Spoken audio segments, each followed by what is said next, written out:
key challenges we have there is about 3 tiers. You have the issue of infrastructure. You have the issue of organization of flow of traffic. Then you also have non-compliance to the regulatory bodies. So 3-tiered problems. When you look at each of these problems, talking about infrastructure. It's like we don't have enough infrastructure to solve this problem. You're talking about non-compliance and also organization. How do you think technology can help, merge all this and give a viable solutions to this problem? Technology can solve 40% of the problem, which is the organization. What we just need to do is, with the small infrastructure we have, we need to organize how trucks go in and outside of Apapa. So, and we have a call-up solution for that. What does a call-up solution do? A call-up solution just makes sure that a certain number of trucks are entering Apapa, and no other truck enters until they come out. So what that means is, if you're giving customers a 2-day delivery timeline, they can actually meet 2 days.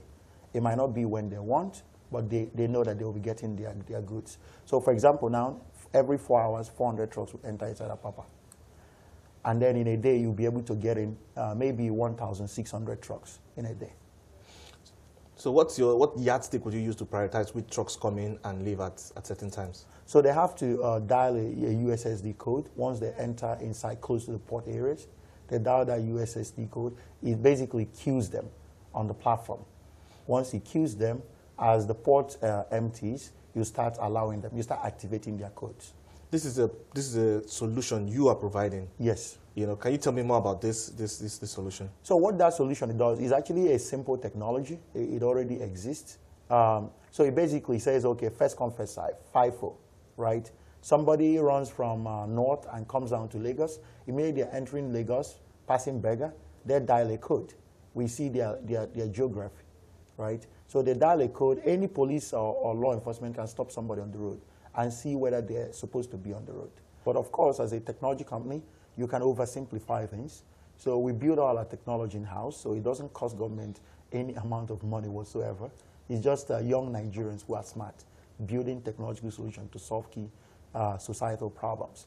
So it was in the beginning received as innovative, but also is not how government works. It should be very difficult, right?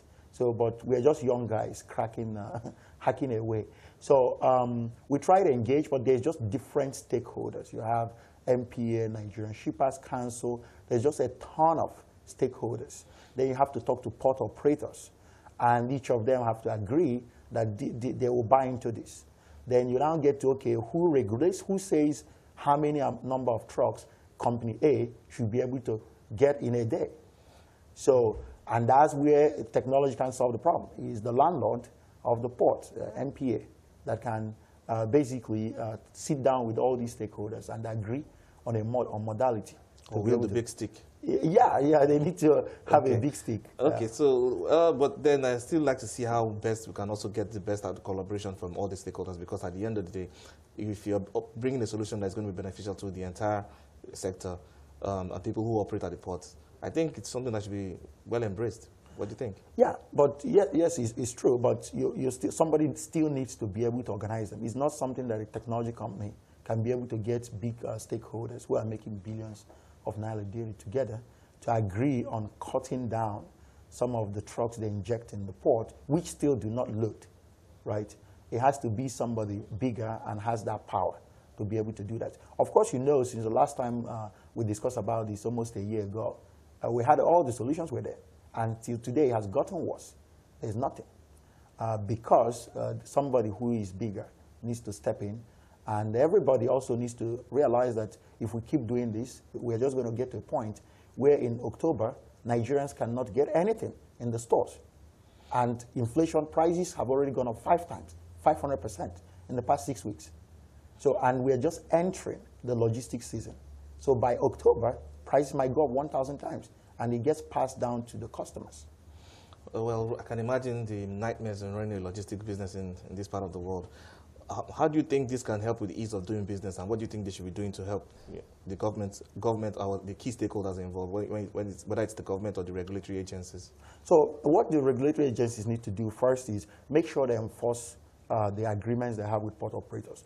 If somebody needs to have a holding bay where containers sit outside of the port area, they need to be inspected and make sure that the number of containers they're bringing into the country also matches with the capacity of their holding bay, right? So that's the first thing the regulatory body can do. Then the stakeholders also need to sit down with the government and decide, maybe is this a public-private partnership?